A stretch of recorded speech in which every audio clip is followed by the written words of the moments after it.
Tak já vás tady vítám v dalším ročníku filozofických problémů fyziky. V tomhle semestru budeme mít cyklus věnovaný kvantové mechanice při výročí roku kvantové fyziky a kvantových technologií.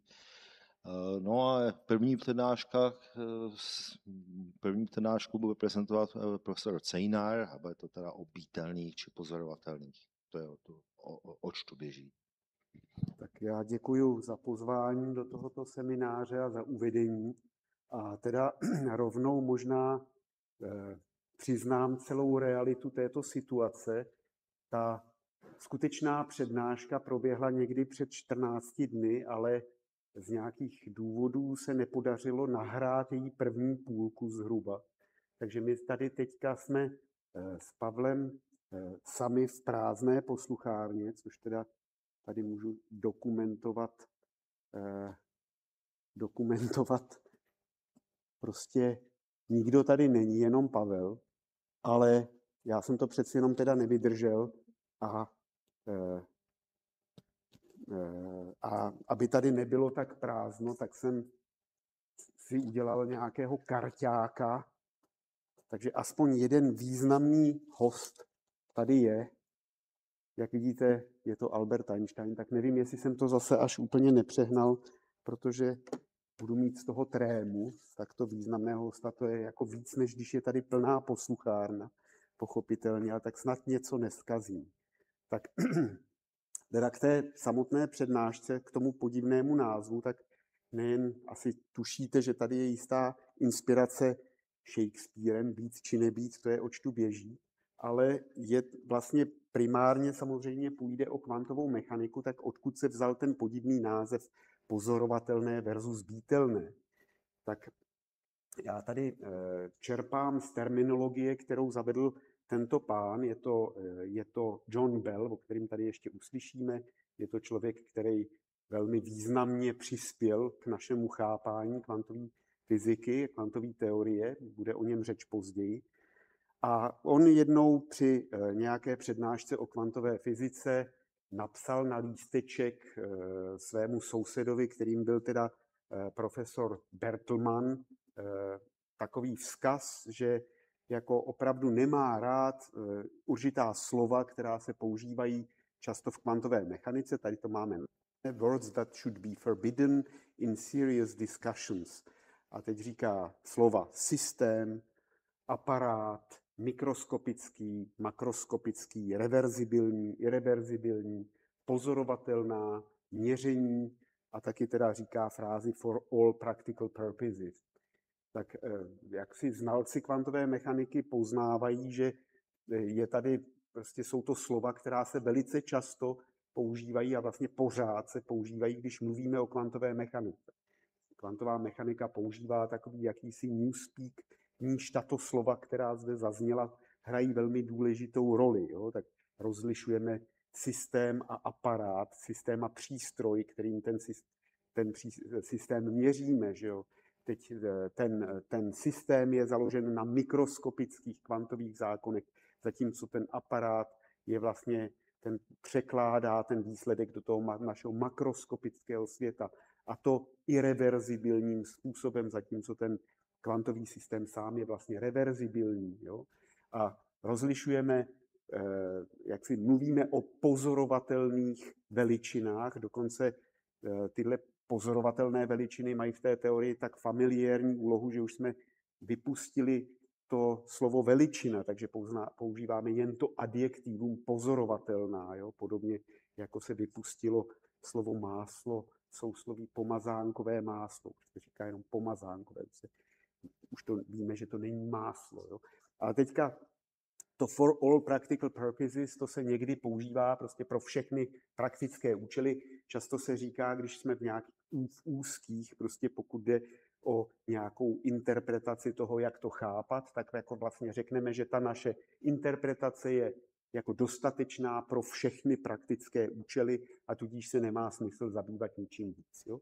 Sám ten Bell, ačkoliv to byl teda samozřejmě skvělý kvantový fyzik, tak spíše vyznával jako představu, že za tou teorií by měla být nějaká realita A on právě mluvil o tom, že místo toho slova observable, pozorovatelná, že by se mělo používat slovo beable, jako to je to, co skutečně je. Ne to, co pozorujeme, ale to, co za tím pozorováním doopravdy je. Beable. Jo, a teď samozřejmě vzniká otázka, jak to slovo beable přeložit do češtiny, a jako naskýtá se tady možnost bítelná, který je takový jako legrační slovo, takže jsem ho použil tady v té názvu této prezentace. Já bych hned teda vlastně rovnou řekl, že já se tady v této přednášce trošku pouštím jako sám na tenký led, jako sám vykračuji z nějaké komfortní zóny, protože já jsem jakoby nikdy nechtěl o interpretacích kvantové mechaniky mluvit moc, ani jsem v tom absolutně nejsem nějak specialista, jo, takže vždycky při jakýmkoliv dotazu, který šel směrem k té interpretaci, jsem používal jaksi obranný slova, které byly kdysi prostě napsané Wittgensteinem, že o čem se nedá mluvit, o tom se musí mlčet zkrátka. A do značné míry si myslím, že to tak je, ale dneska tak trošku se pouštíme na tenký led a budu tady mluvit o té interpretaci s tím, že pochopitelně, protože v tom nejsem kovaný, tak to bude pohled jako velmi laický, jako já sice užívám kvantovou teorii, ale prostě tou interpretací se nějak do hloubky nezabývám, takže to je prostě pohled jaksi laika v podstatě na tu interpretaci. Něco jako když bude pračlověk vyprávět o funkci digitálních hodinek, dejme tomu. Tak pojďme do toho, tak jaký je vztah teorie a reality.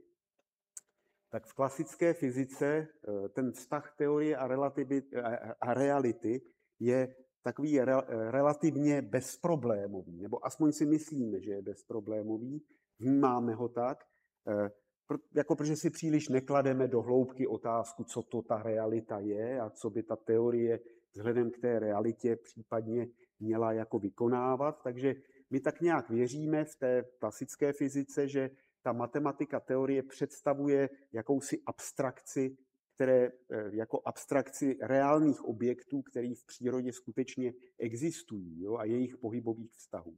Takže existuje vlastně 1:1 relace mezi prvky té teorie a prvky té reality. Jak to vidíte tady, tak ta realita by byla tady ta slečna a ta teorie by bylo toto a teď si představujeme, že prostě co je v té teorii, to je v té realitě. Jo? Tak vážněji, jo? Jako když se mluví o nějakých pohybových rovnicích, o souřadnicích a hybnostech nebo rychlostech částic, tak samozřejmě můžeme si myslet, že prostě ta klasická mechanika nějakým způsobem idealizuje ty objekty, že si třeba představuje, že se jedná o bodové částice, což tak v realitě nemusí být, ale prostě nějakým způsobem ty částečky hmoty skutečně mají souřadnice a rychlosti, že to je něco, co opravdu jako je. Jo? A ta teorie to jenom vlastně jako idealizuje a jako v té idealizované formě to vlastně popisuje. Takže není vlastně, jako nevidíme nějak závažnější problém mezi realitou a teorií. V kvantové fyzice se to velmi komplikuje, protože ta matematika je daleko abstraktnější. Jo. Ta matematika, která platí v kvantové teorii, je daleko abstraktnější než ta matematika té klasické teorie. Jo.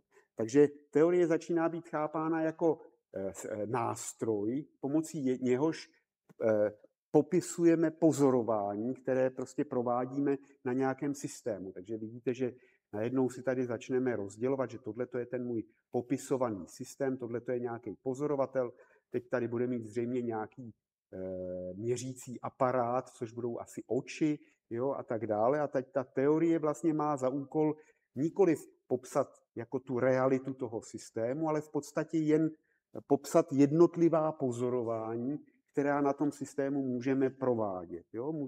Jako ta teorie má vlastně predikovat v nějakém smyslu ty výsledky těch pozorování, nebo alespoň jejich pravděpodobnosti. A o realitě vlastně se přestává mluvit a vlastně ztrácíme jistotu, že vůbec nějaká realita existuje.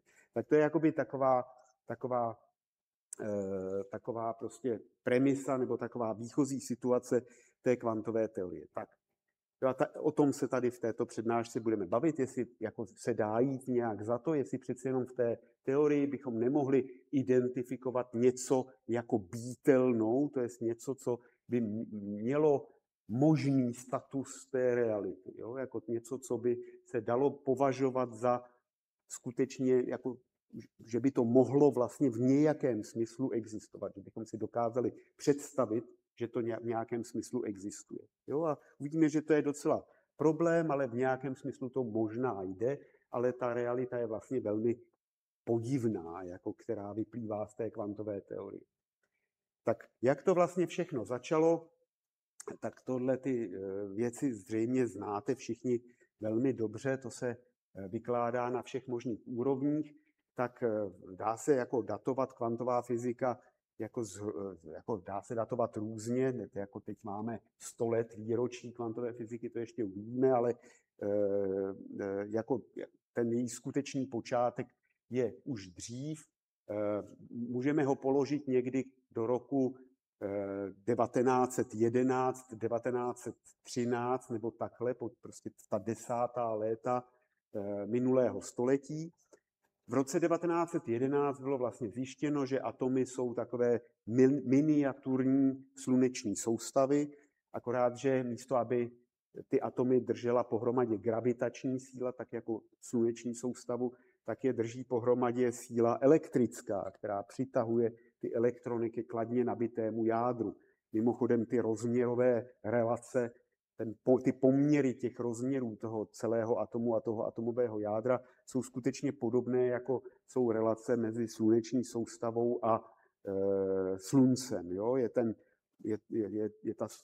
Je ten atom zhruba 10⁵ krát větší než to jádro. Jo? Takže samozřejmě tenhle obrázek je hrubě mimo škálu. Tenhle samozřejmě model, úplně prvotní představa měla velký problém v tom, že vlastně tahle dynamika, kterou jsme si představovali, není slučitelná s klasickou mechanikou, protože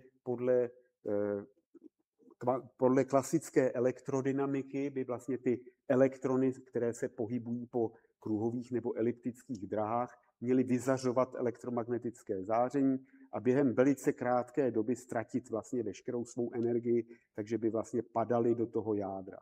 A ty atomy by nebyly stabilní. Jo? Jako ta doba rozpadu takového atomu by byla prostě úplný nepatrný zlomek vteřiny, jako 10⁻12, myslím, sekundy nebo něco takového. Jo? Čili tohle samozřejmě není možné a přišel pan Bohr, který postuloval, že vlastně ty dráhy těch elektronů v atomech jsou nějakým způsobem kvantované, že určité dráhy nepodléhají tady tomu jaksi drtivému zákonu vyzařování elektromagnetického záření, ale že jsou stabilní a na těch ty elektrony dokáží žít pro vlastně libovolnou dobu. Jo? Takže předpokládal takovouhle jako zvláštní věc. A tahle ten obraz vlastně se dal docela dobře dohromady jaksi s kvantovací podmínkou pro elektromagnetické pole, které již v roce 1900 postuloval Max Planck, jo? Jako ve snaze vysvětlit tepelné záření. Jo? Takže vlastně ten Bohr dokázal do té teorie prostě perfektně zakomponovat Planckovu konstantu. Planckova konstanta, která popisuje to tepelné záření, začala nově vystupovat i v té kvantovací podmínce pro ty atomy. Takže to bylo obrovské vítězství té teorie a tato teorie byla pěstována potom po dobu v podstatě 10 let, kdy to bylo dokonce aplikováno na těžší atomy. Bohr dostal vlastně Nobelovu cenu za popis atomů, dokonce jako na základě těchto predikcí té jeho atomové teorie byl objeven nový element hafnium v Kodani, prostě někdy počátkem 20. let minulého století, což se jako jeví neuvěřitelný, že vlastně tato teorie byla aplikovatelná i na těžší atomy. Jako většinou jsme zvyklí, že mluvíme jenom o atomu vodíku, kde ten jeden elektron může obíhat na určitých orbitách. Jakmile mluvíme o mnoha elektronových atomech, takže abychom vysvětlili strukturu periodické tabulky, tak potřebujeme znát jako spin, potřebujeme znát Pauliho vylučovací princip. Jo, a to jsou ty základní kameny, kterými dneska vysvětlujeme prostě strukturu periodické tabulky. Ale ten Bohr to vlastně nějakým umným způsobem dokázal i v rámci této své staré teorie. Jo, ale jako víme, že samozřejmě tato teorie nebyla správná. Jo? Se správnou teorií přišli až teprve v polovině 20. let další fyzikové, tak takový předchůdce možná byl Louis de Broglie, který vlastně začal uvažovat o elektronech a dalších hmotných částicích jako o jakýchsi vlnách, jo, v analogii vlastně k tomu převratu, který nastal v popisu elektromagnetického záření, kdy naopak ty elektromagnetické vlny začaly být považovány za kvanta, takže zavládl takový jakoby dualismus, že jsou to kvanta i vlny zároveň. A to samé mělo platit i pro ty hmotné částice, jako je třeba elektron a další. Tak tohle je určitě správná myšlenka, na kterou potom v roce 1926 navázal Schrödinger, který to vlastně opravdu perfektně celý vysvětlil, ale už v roce 1925 vlastně Werner Heisenberg na ostrově Helgoland sformuloval vlastně svoji maticovou mechaniku, která byla taky ekvivalentním vlastně popisem atomů a vlastně dneska už ji považujeme za první verzi té správné kvantové teorie. Takže tady odtud je, proč je to teď z těch 100 let té kvantové fyziky, jo? Máme rok 2025, tak v roce 1925, někdy v červnu, prostě vlastně byla poprvé sformulována ta základní myšlenka té kvantové teorie v tom jako poměrně abstraktním jazyce té maticové mechaniky. Jo? Jako tato maticová mechanika nebyla moc fyziky dobře přijatá, byla daleko lépe pak přijata ta Schrödingerova teorie. Schrödingerova teorie je založena na slavné Schrödingerově rovnici, která popisuje vlnovou funkci. Tuhle rovnici tady nemusím dlouze rozebírat, protože ji znají i malé děti sledující televizi Dčko, jo, protože tam v těch okamžicích, kdy jako se nevysílá, vlastně, tak je tam vlastně takový jako, dejme tomu, spořič obrazovky se vysílá, což jsou ovečky, které si jako různě dělají různé vylomeniny. A v jednu chvíli dokonce ta jedna ovečka prostě přemýšlí o Schrödingerově rovnici evidentně. Jo? Tady má správný tvar Schrödingerovy rovnice pro částici v potenciálu V. Takže tu rovnici tady nemusím psát a už rovnou můžu říct, co z ní vyplývá. Vyplývá z ní samozřejmě to, že ta stabilita atomu není, jak si myslel Bohr, tím, že ty elektrony obíhají po nějakých speciálních trajektoriích, které jsou povolené, jo? Ale je to tím, že ty elektrony v tom atomu se chovají jako vlny. Jo? A podobně jako v nějakém rezonátoru se udrží jen určité vlnové módy, tak v tom atomu se taky udrží jen určité stabilní jako konfigurace těch vln, něco jako stojaté vlny, nebo tak na ten způsob. A to jsou právě ty povolené stavy těch elektronů v atomech. Jo? Takže tady vidíte několik takových stavů, to jsou skutečně vlnové funkce. Vidíte, že to má kladné i záporné hodnoty, čili jsou to jako nějaká jako vlnové konfigurace, které odpovídají prostě různým možným stavům elektronů v atomu. Jo? Jsou to samozřejmě řezy, když bych to znázornil ve 3D, že tady jeden z těch stavů, tady třeba to je ten stav 4.2.0, myslím, takže tenhle stav 4.2.0, co tady je kódovaný, tak to je ta jeho jakoby projekce v jedné rovině a tady vidíte, jak by to vypadalo v celém 3D prostoru. Je to takový prostě obláček, kde jako vlastně ta vlna má nějaké kladné nebo záporné hodnoty. Tak vlastně ano, je to jakoby vlna. A vzniká samozřejmě teďka otázka, je to teda vlna, ale vlna čeho vlastně? Co se vlní? Co je to ta vlna, která představuje elektron? A tady je evidentní, že sám Schrödinger si představoval, že ta vlna je skutečně něco jako reálného, jako že se tady vlní opravdu nějaká reálná substance. Jo? Něco jako například hustota náboje toho elektronu, jo? Nebo něco takového. Jo? Čili kdybyste se vlastně podívali na ten elektron do toho atomu, tak byste ho opravdu viděli v tom divném stavu, který vyjadřuje ta vlna. Jo? Jako ta vlna je vlastně to, co je ten elektron. Jo? On si skutečně představoval, že to je nějaká skutečná substance. Ale ukázalo se, že takhle to být nemůže, jo? Protože My můžeme prostě udělat samozřejmě experiment, který jako přímo testuje to vlnové chování na tom jevu, který jaksi je vlnám jaksi nejvlastnější, totiž na interferenčním jevu. Jo, mluvím tady o slavném interferenčním experimentu nebo dvouštěrbinovém experimentu, který jako po dlouhou dobu zůstával jako myšlenkový experiment, ale někdy prostě od, dejme tomu, 80. let minulého století už ho v plné síle dokážeme provádět i v laboratoři. Jo? Jako existovaly samozřejmě jako, už jako si předchozí verze toho experimentu, ale ne tak dokonalé, prostě ne tak úplné, tak jako se to začalo dělat v těch 80. letech. Jo? Tak ten experiment vypadá tak, že tady máme nějakou dvouštěrbinu, čili máme jako jakousi desku, ve které vyřízneme dvě lineární štěrbiny a necháme procházet proud elektronů těmito štěrbinami. Že jo? A teď očekáváme samozřejmě, že uvidíme stopy těch elektronů za těmi štěrbinami, protože prostě každý ten elektron, myslíme si, prošel buď jednou nebo druhou štěrbinou. Jo? Takže uvidíme takovouhle věc nějakou zhruba, ale ve skutečnosti to, co uvidíme, je interference, část těch vln, které prošly tou jednou nebo druhou štěrbinou.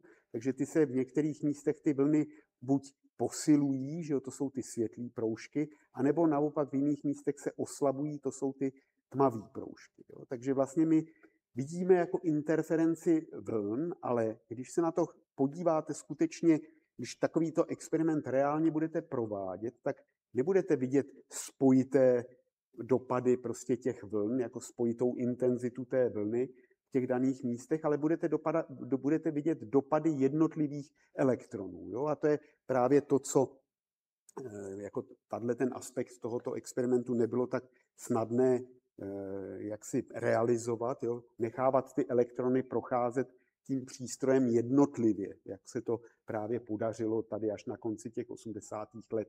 Jo? Jako prostě v tomto experimentu, kdy vidíte, že tady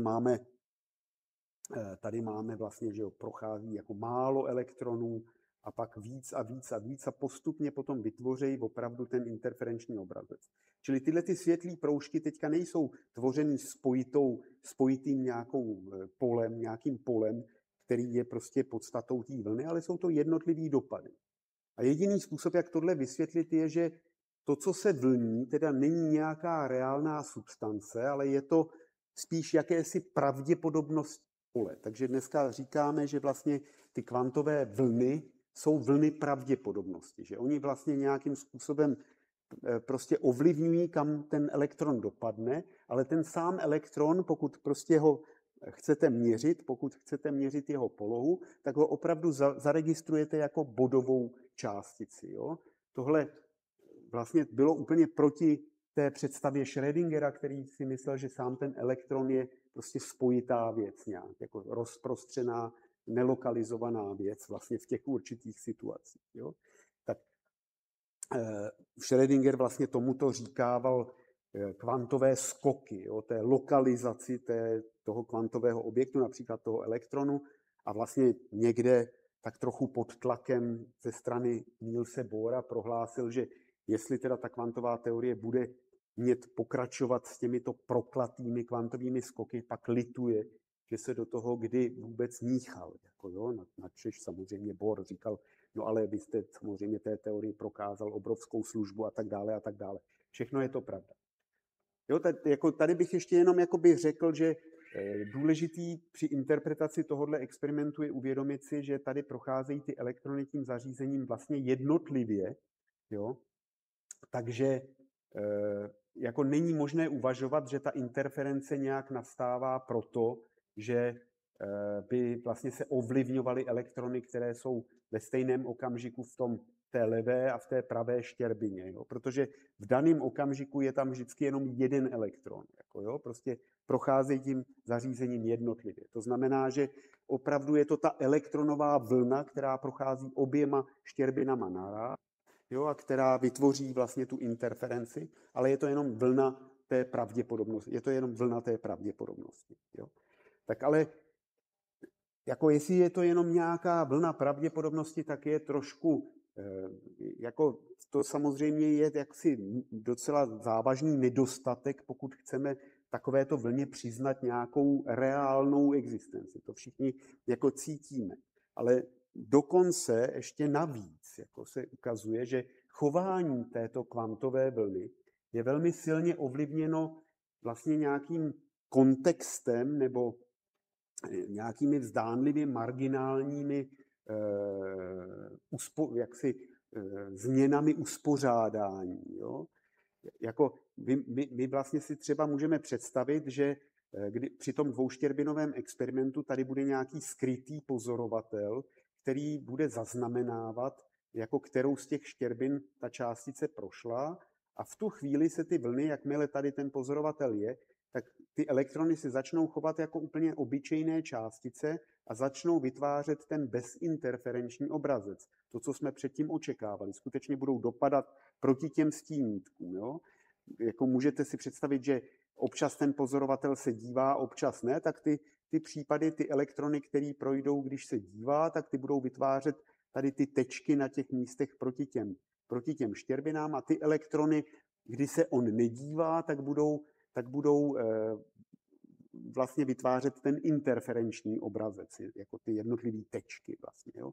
A tohle ten akt toho pozorování je dokonce možné jako naprosto minimalizovat, tak jako do té podoby, že o něm ani pomalu nebudeme vědět. Jo.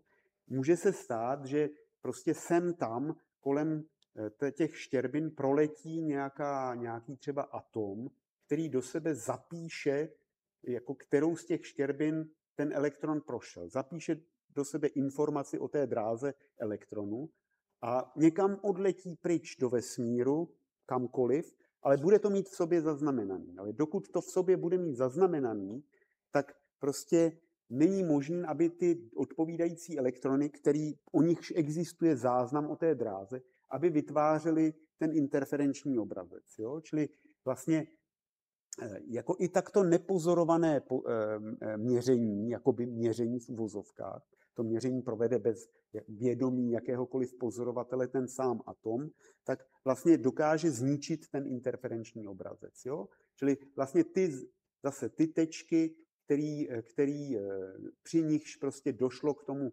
nepozorovanému měření, tak ty budou skládat ten bezinterferenční obrazec, zatímco když tady ten atom vůbec žádný nebyl a celý to proběhlo opravdu nerušeně, tak tam těmto odpovídající, jako tyto elektrony budou prostě postupně vytvářet, jejich tečky budou vytvářet ten interferenční obrazec. Jo? Tak to je opravdu taková jako velmi citlivá závislost na jako marginálním kontextu. Jo? Takže kdybychom chtěli vlastně té vlně přiznat nějakou jaksi reálnou existenci, kdybychom chtěli, aby ta vlna byla jako ta býtelná té teorie, to je teda něco, co doopravdy jest, jako co si dovedeme představit, že je jako existující, tak je to prostě trošku problém, jo? Protože se to chová takhle jakoby dost divně.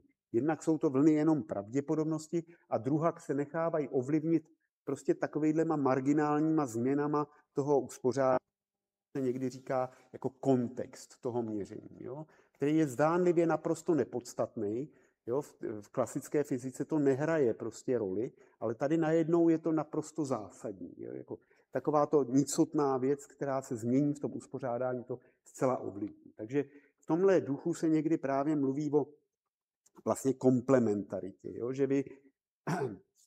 Že vy vlastně se na tu věc můžete dívat, třeba na ten interferenční experiment, můžete se na něj dívat jako pohledem jako z jedné strany, kdy jako neprovádíte, opravdu zajistíte, že se tam neprovádí žádné zaznamenávání té polohy toho elektronu ještě předtím, než dopadl na to stínítko, čili neměříte nijak, ani žádný atom neměří nijak prostě ten průchod tou štěrbinou. No a nebo se na to díváte z té druhé strany, kdy tam něco takového bude a vidíte vlastně jinou věc. Jo? Tak to, že jako nějaká, tak je to vlastně tak jako skrytě, mluvím tady o tom vlnově částicovém dualismu. Ten elektron se někdy chová jako vlna a jindy se chová jako částice vlastně, jako v tom interferenčním experimentu. Tak na tom, že něco závisí na širším kontextu nebo na úhlu pohledu, na tom samozřejmě není nic divného, jo? Ale obvykle se předpokládá, že ty různé úhly pohledu a ty různé kontexty vytvoří nějakou představu o prostě nějaké konzistentní realitě. Realitě, která je konzistentní se všemi těmi pohledy. Ale tady jsou tyto pohledy, vytvářejí tak jaksi neslučitelné jako obrazy, že vlastně pochybujeme o tom, že vůbec nějaká realita zatím existuje. Jo? Tak často se o tom mluví tady pomocí takovýchto obrázků, kdy, že jo, když se na ten obrázek díváte jedním způsobem, tak vidíte něco, a když se díváte jiným způsobem, vidíte něco úplně jiného. Jo? Tak tady máme prostě ten útvar, že, který má tady 3 komínky, jako když se díváte sem, nebo 2 nožičky, když se díváte tady máme něco jako váza nebo 2 obličeje, že jo? Když se na to díváte, tak se vám to možná přepíná z té jedné polohy do druhé. Tady je mladá dáma anebo stará baba. Jo? Jako zase, když to přepne vám, tak vidíte to jedno jenom, ale nemůžete vidět nikdy oboje zároveň. Tak co je ta realita? Jako je to nebo ono? No prostě je to tam nějak oboje, ale prostě jako je těžko říct, jak to vlastně je. Tak já mám osobně velice rád tenhle ten obrázek. To je taky taková komplementarita vlastně, která je opravdu ten obrázek, který je ušit na míru tomu interferenčnímu experimentu, že jo, to je vlastně přesně jako co dělá ten elektron. Když ho chytáte na tom stínítku, tak už se chová jako úplně normální elektron, když ho chytáte potom jako na té jako obrazovce, kde ho detekujete, ale když prochází tou dvouštěrbinou, no tak to musel udělat něco takového hodně divného, jo, takže jako je to takový normální lyžař tady vlastně, ale teď tady nemohl tak úplně bejt, jo. Čili jo, jako je to vlastně tak humorná ilustrace té komplementarity. Mimochodem, tenhle Charles Adams tím obrázkem vůbec neměl na mysli nic jako o kvantové fyzice, to je obrázek z roku 1940, publikovaný v časopisu The New Yorker, a jako pak byl někdy daleko později použit na přebalu knihy o neutronové interferometrii, takže v kontextu kvantové fyziky právě. A teď se jako takhle často používá k těmto účelům. Jo? Ten Charles Adams je teda známý prostě výtvarník, nebudu se o tom dále šířit. Dobře, tak to zatím, co jsme povídali, tak to vlastně ještě nebyla taková skutečná kvantová teorie. Jo? To byla ještě taková ten předobraz té teorie. Vlastně je to teorie ušitá na míru jenom těm elektronům v atomech, jo? Nebo elektronům v tom interferometru. Obecná kvantová teorie byla sformulovaná vlastně v zápětí po tom roce 1925-26, a to zásluhou Johna von Neumanna, kterýž to byl teda student Davida Hilberta, a tím se vlastně do toho, ne student, ale asistent vlastně, a tím se do toho obrazu vlastně dostala právě teorie Hilbertových prostorů, kterou sám ten von Neumann jako dotvořil vlastně. Tak a taky zároveň bych tady zmínil Paula Diracka, což byla další figura, která se nějakým způsobem zasloužila o sformulování té obecné kvantové teorie. Je tady ještě ukázán Richard Feynman, který teda vytvořil úplně alternativní formulaci kvantové teorie jako daleko později, až prostě někdy v roce 1949. Myslím, že o tom tady bude přednáška v rámci tohoto cyklu. Jo, ale o téhle teorii já nebudu tady mluvit. Jo, já budu mluvit o té teorii založené na těch Hilbertových prostorech. Tak, o co jde? Jo? Klíčový pro porozumění té kvantové teorie je porozumět tomu, co znamená stav systému. Jo? O čem mluvíme, když mluvíme o stavu systému? Tak, stav systému je stav fyzikálního systému. Pod tím rozumíme jakýsi minimální popis, který už umožňuje predikce. Jestliže znám ten stav v daném čase, tak budu schopen jako nějakým způsobem z dynamických rovnic vytáhnout, prostě se dozvědět nebo vypočítat stav v budoucnosti. A stejně tak budu umět jaksi zpětně dedukovat ten pohyb toho stavu v minulosti. Jo. Jakmile znám stav v jednom daném okamžiku, tak vlastně bych měl znát ten stav, by mělo být možné určit ten stav po všechny časy, jako předtím i potom. Jo? Tak vlastně v klasické fyzice ten stav je popsán, pokud zadáte všechny souřadnice a všechny rychlosti všech částic. Čili mám n částic a pro každou částici potřebuju znát 3 souřadnice, jakože x, y, z, a 3 komponenty rychlosti nebo hybnosti. Takže to je dohromady 6 čísel. Takže, a teď potřebuju toto znát pro každou tu částici, takže mám dohromady 6n čísel, který musím zadat, a tím znám ten stav systému. Jako matematicky říkáme, že ten stav je vlastně bod v nějakém mnoharozměrném prostoru, který nazýváme fázovým prostorem. A každým tím bodem v tom fázovém prostoru právě prochází jen právě jedna trajektorie, to je vlastně časový vývoj toho stavu, takže jestliže já řeknu, že ten stav je třeba tohle, tak vím, že potom se bude vyvíjet podle jako této šipky a předtím se musel vyvíjet podle této trajektorie. Jo? Takže jako já vlastně znám celou budoucnost i celou minulost, pokud zadám ten bod. Jo? Tak jako toto je docela robustní popis, takže jak jsem už tady naznačoval, tak my samozřejmě chápeme, že to je nějaká idealizace a k tomu popisu potom jako třeba té evoluce používáme aparát diferenciálních rovnic, což je matematika, komplikovaná, jo, ale nemáme problém si říct, ano, to je vlastně každá ta částice skutečně má nějaké souřadnice a někam letí, má nějakou rychlost, jo, takže vlastně nemáme problém tomuhle přiznat nějaký typ reality, jo, tak, ale v kvantové fyzice to je vlastně jiné, protože ten popis stavu se nějak jako razantně mění. Jo? Zatímco teda v klasické fyzice ten stav byl vlastně bod v nějakém teda prostoru, v tom fázovém prostoru, což je jakási varieta, prostě bodová množina, tak v kvantové fyzice stav je popsán matematickou entitou, která je vektorem v nějakém prostě abstraktním mnoharozměrném prostoru. Jo? Konkrétně je to teda vektor v nějakém komplexním, většinou nekonečně dimenzionálním, ale ne nutně, může to být méně dimenzionální, ale v mnoha případech je to opravdu nekonečně dimenzionální prostor. Jo? A ten prostor ještě musí mít nějaké vlastnosti, takže se mu říká pak Hilbertův prostor. Důležité pro nás jako je, že to je vektorový prostor. Jo? A teď vektory mají tu zásadní vlastnost, že se jednak můžou samozřejmě skládat superpozicema, ze 2 vektorů můžete vytvořit další vektor, udělám lineární kombinaci 2 vektorů a tím získám další vektor, takže v kvantovce platí princip superpozice, že když máte 2 možné stavy, tak vy můžete vytvořit superpozici, lineární kombinaci těchto stavů a to je zase stejně možný kvantový stav toho systému. Jo?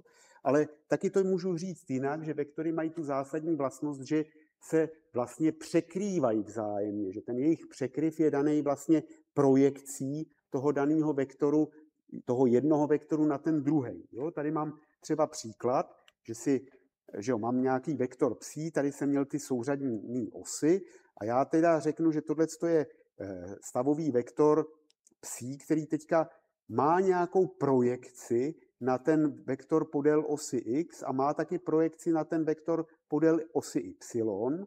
Jo? A teď ty vektory, které jsou podél osy x nebo podél osy y, můžou mít nějakou interpretaci. Například můžu říct, že to znamená stav systému, který bych jako slovně popsal, takže stojí tady. Jo?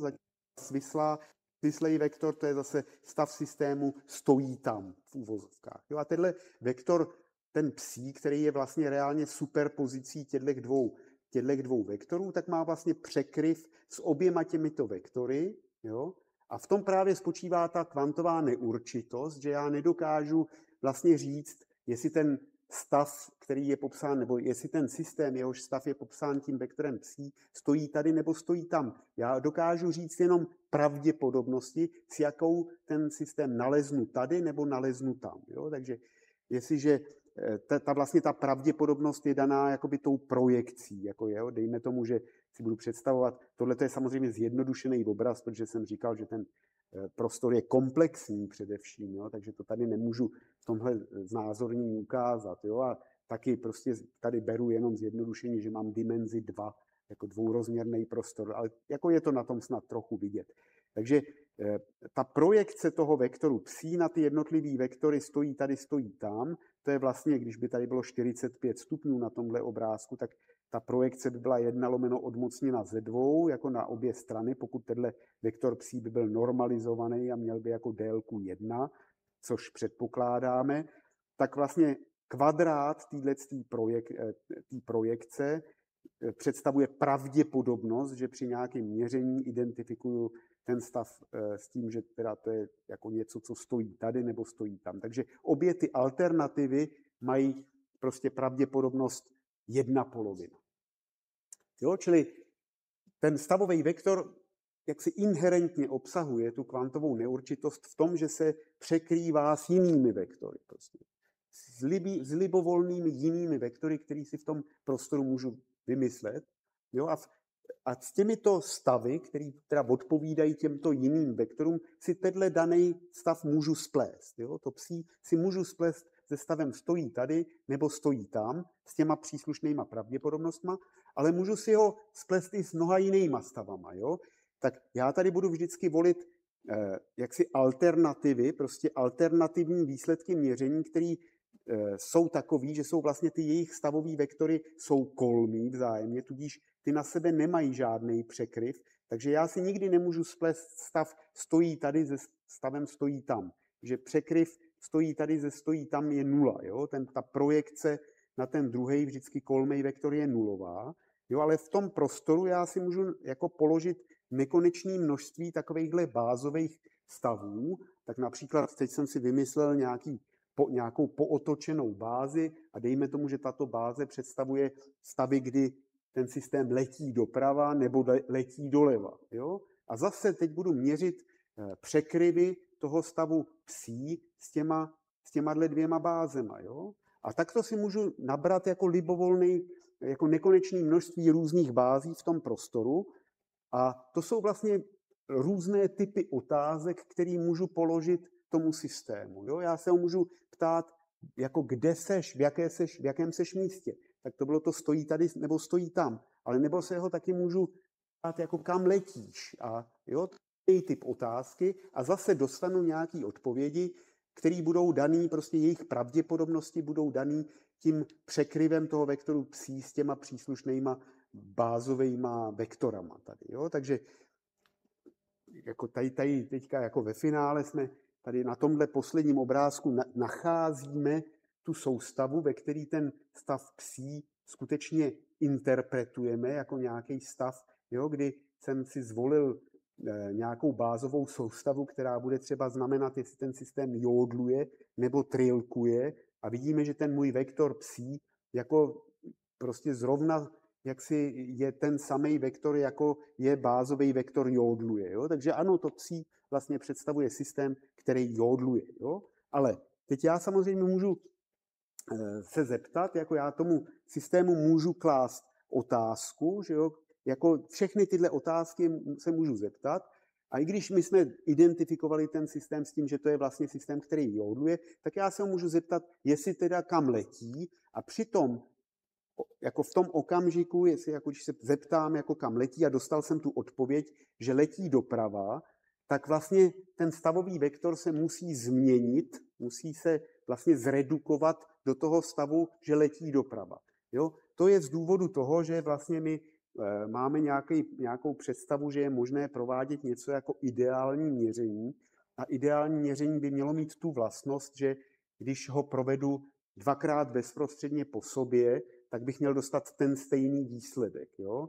Takže kdybych ten stavový vektor, kdyby se při tom měření vlastně nezměnil, tak když bych jako zjistil v jednom měření, že ta částice nebo že ten systém letí doprava, tak v dalším měření bych klidně mohl zjistit úplně bezprostředně následující měření, že letí doleva. Jo? Tak abych tomuhle zamezil, tak nutně musím předpokládat, že ten stavový vektor jakoby skolabuje, jakože se vlastně zredukuje do toho stavu, který byl naměřen, tedy v tomto případě letí doprava. Takže co naplat, že to byl původně systém, který jódloval, prostě já jsem mu položil otázku, kam letí, a on mě odpověděl, že letí doprava, a v tu chvíli už letí doprava. Jo? Tak tomuhle se říká kolaps vlnové funkce, nebo já nevím, redukce stavového vektoru. A je to prostě něco, co opravdu je velký problém v té teorii. Především je to problém, jako pokud bychom tomu stavovému vektoru chtěli přiznat nějakou realitu, pokud bychom ho chtěli, tak jak ho tady máme, to psí, považovat za nějakou býtelnou. Jo? Protože za prvé prostě vidíme, že to opravdu není robustní. Jo? Mám nějaký stav toho systému a teď jako podle toho, jaký si vymyslím měření, což jako je docela libovolný, a dokonce, jak jsme viděli, to měření často může být provedeno bez jakéhokoliv našeho vědomí nějakou okolní hmotou, jo, tak prostě v závislosti na tomto zdánlivě marginálním kontextu se jako docela zásadně mění dynamika toho stavového vektoru psí, což je jako taková nerobustnost, taková křehkost, jako zranitelnost toho popisu. Pokud by to měla být býtelná, tak se nám zdá, že to je jako, že to prostě nějak nesplňuje ty atributy, které bychom jaksi na to chtěli klást. Jo. No a za druhý vlastně se ukazuje, že tenhle popis vlastně je v nějakém smyslu skrytě nelokální. Pokud bychom tomu stavovému vektoru psí skutečně chtěli připisovat nějakou realitu, tak bychom viděli, že on vlastně se nějakým způsobem chová nelokálně, to uvidíme v zápětí. Jo? A to je ještě jakoby větší problém v té interpretaci toho psí jako nějaké býtelné té teorie. Jo, často se teda mluví tak, že se říká, že ten vektor, stavový vektor psí obsahuje, že vlastně je to nějaký popis, že to je nějaká informace, která je nám dostupná o tom systému. Jo? Potom teda možná tolik nepřekvapí, že když teda se dozvíme něco víc o tom systému, že se tato entita, která popisuje tu informaci, nějak jako skokově změní. Jo? Tak to je taková jako berlička, kterou si můžeme klást, ale opravdu to teda není slučitelný s tou představou, že to psí by jaksi popisovalo nějakou skutečnou realitu. Tak, pojďme se podívat, jak je to teda s tou nelokalitou té teorie. Tak, jako o nelokalitě té teorie vlastně se začalo mluvit, nebo o nelokalitě vlastně, ano, kvantové teorie se začalo jakoby mluvit explicitně až 10 let poté, co vlastně byla sformulována, jako v roce 1935, kdy Albert Einstein se svými dvěma kolegy z Princetonu sformulovali, že ten slavný EPR paradox, E jako Einstein, P jako Podolský, R jako Rosen. To je vlastně myšlenkový experiment, ve kterém dvě částice, které letí na různé strany, se ukazují, že jsou jako nějak skorelovány silněji, než by se zdálo možné v jakékoliv klasické teorii. Jo? Tak jako ta historie je taková, že vlastně tenhle EPR paradox byl vlastně sformulován v rámci takové déle probíhající debaty mezi Einsteinem a Bohrem, kdy Einstein, který samozřejmě spolu vytvářel tu kvantovou fyziku na začátku, tak se později stal tak trošku jako heretikem a snažil se prostě vymýšlet argumenty, pro co je na té teorii divné. A v diskuzi s Bohrem, která trvala vlastně několik dekád, vždycky o tom jako debatovali.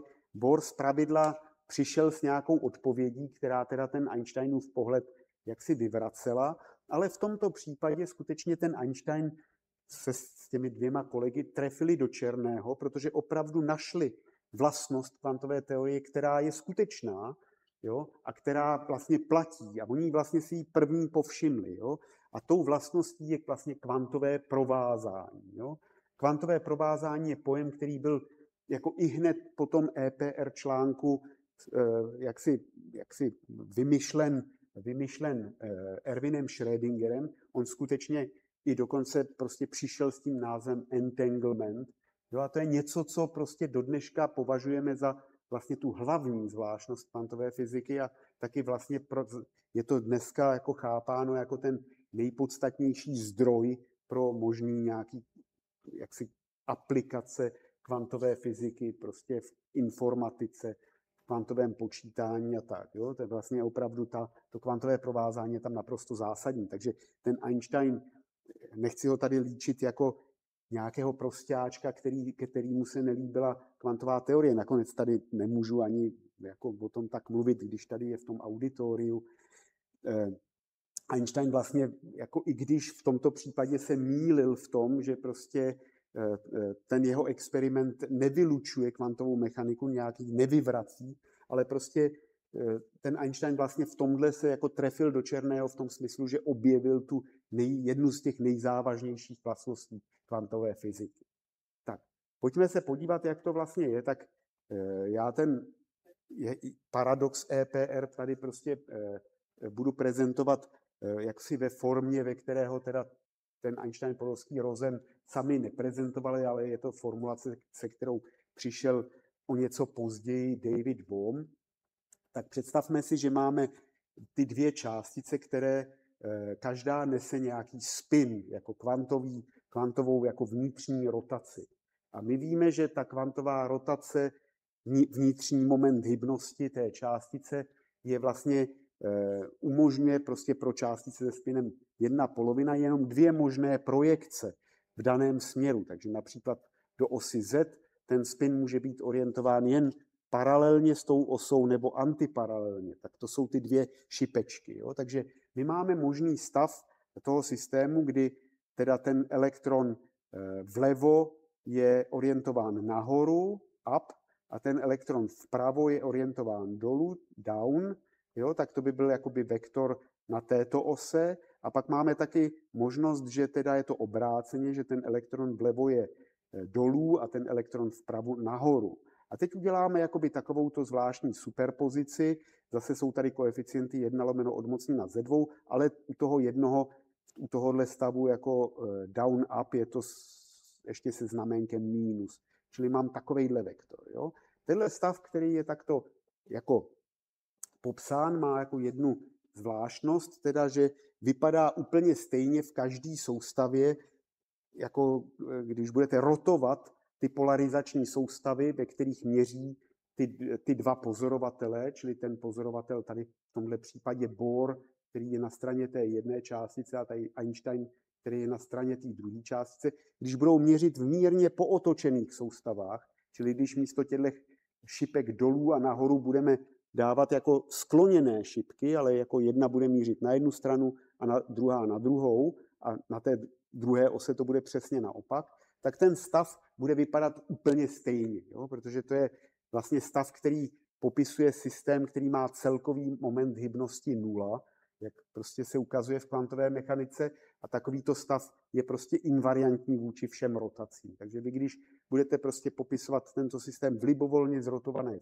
soustavě, bude vypadat pořád stejně, což bude podstatné v tom dalším našem vysvětlování.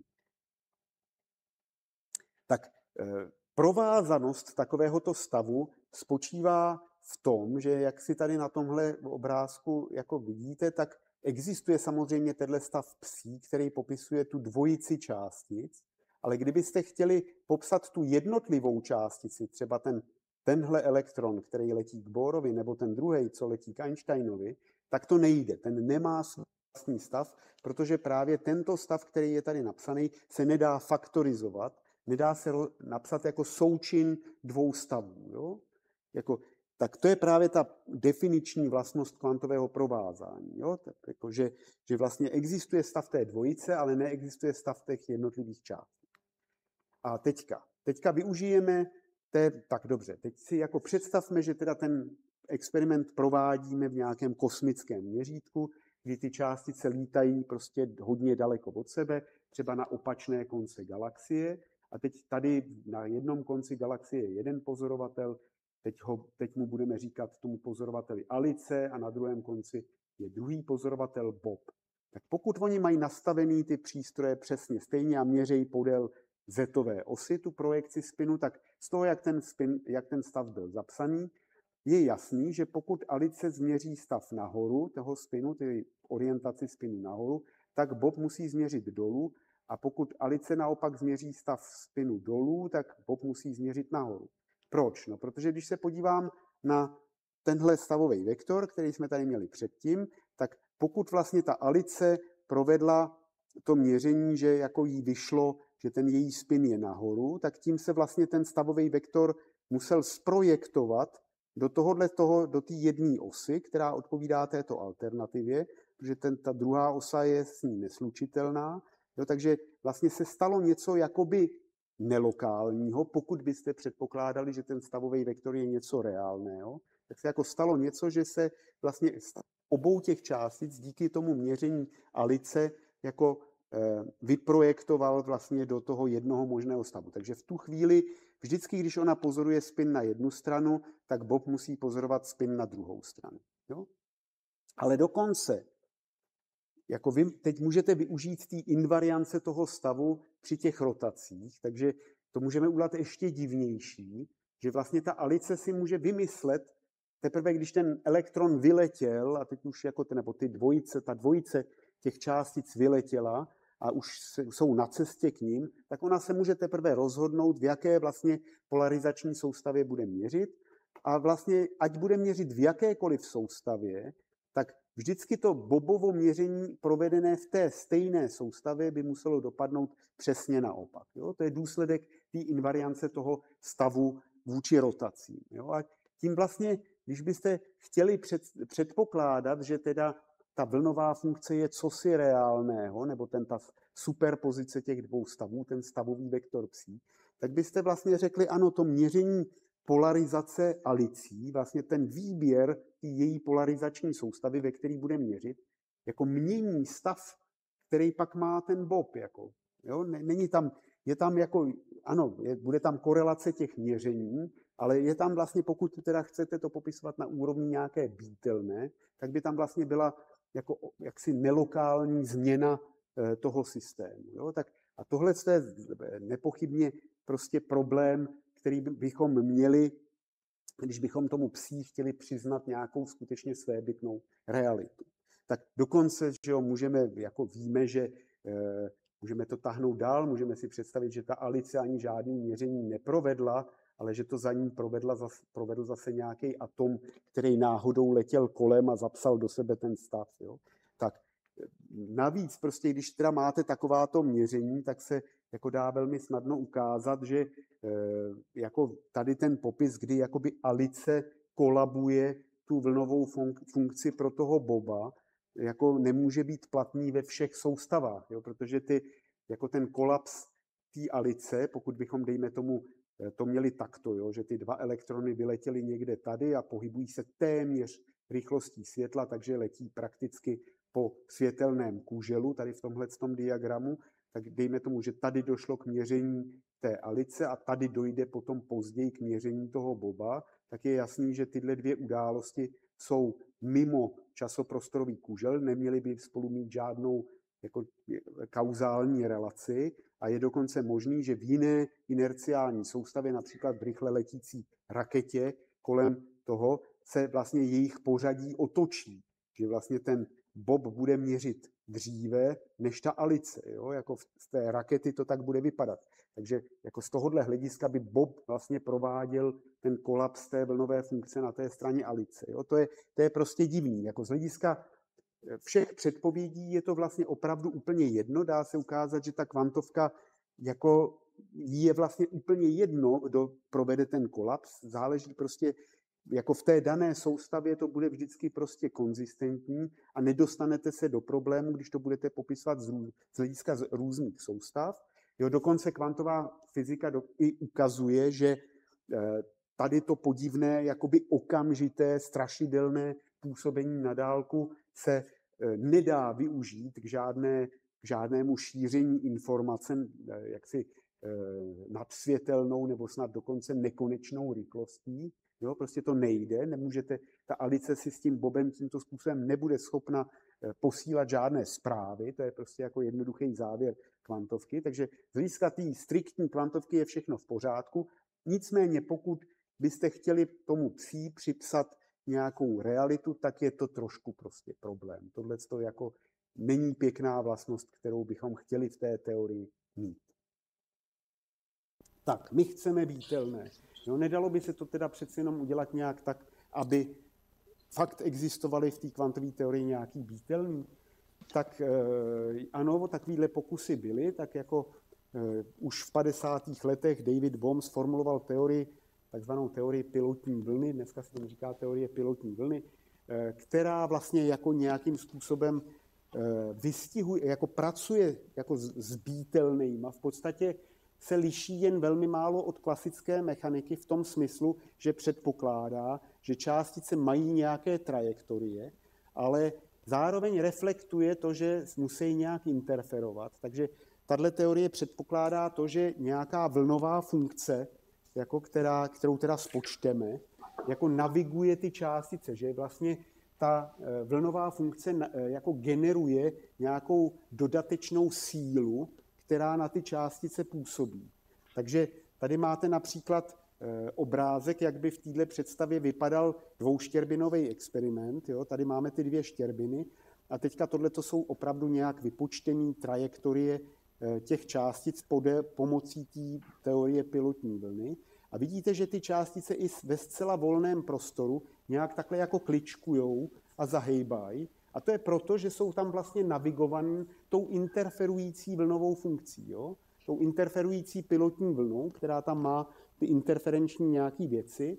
A to vlastně způsobuje, že ta částice i v tom prázdném prostoru takhle jako kličkuje, až nakonec dokličkuje do nějakého místa, kde dopadne. Ale tady vidíte krásně, že ty trajektorie se nějak zhlukujou podél určitých prostě jako nějakých oblastí.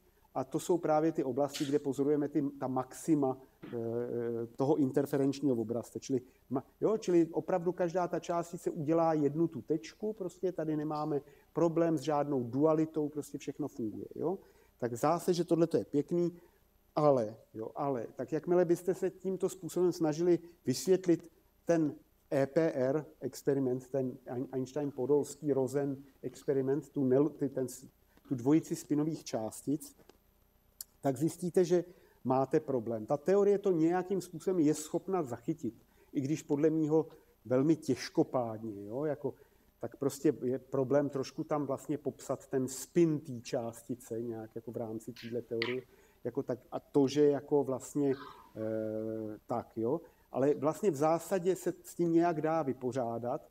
A je to tak, že když teda vy si představujete to měření těch spinů opravdu, že ho provádíte pomocí nějakého reálného přístroje, nějakého Stern-Gerlachova přístroje, kde že ta daná spinová projekce je buď přitahovaná k jedné straně toho magnetu nebo k druhé straně toho magnetu, takže tímhle způsobem vlastně měříte tu spinovou orientaci, tak tato teorie nějakým způsobem skutečně je schopna vystihnout, že když teda ta jedna částice by se vychýlila k tomu jednomu pólu toho magnetu, tak ta druhá částice na druhé straně by se vychýlila k druhému a naopak. Jo? To tam jako jde zařídit, ale potřebujete k tomu naprosto explicitní nelokalitu, kdy jako opravdu to, jako kam se vohne tato částice, tak okamžitě prostě působí na dynamiku té druhé částice, jo?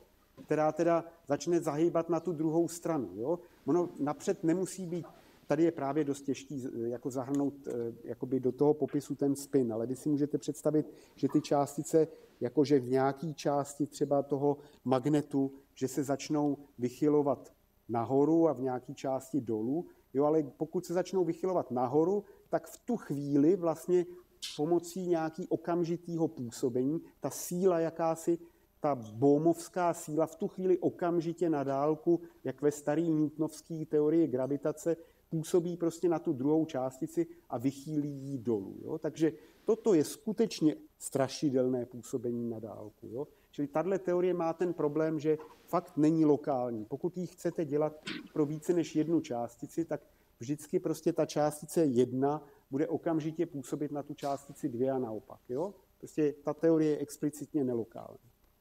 Tak, další pokus o nějaký realismus v kvantové teorii byl jaksi v teoriích, které se pokusili dát tomu kolapsu vlnové funkce nějaký reálný význam. Jo?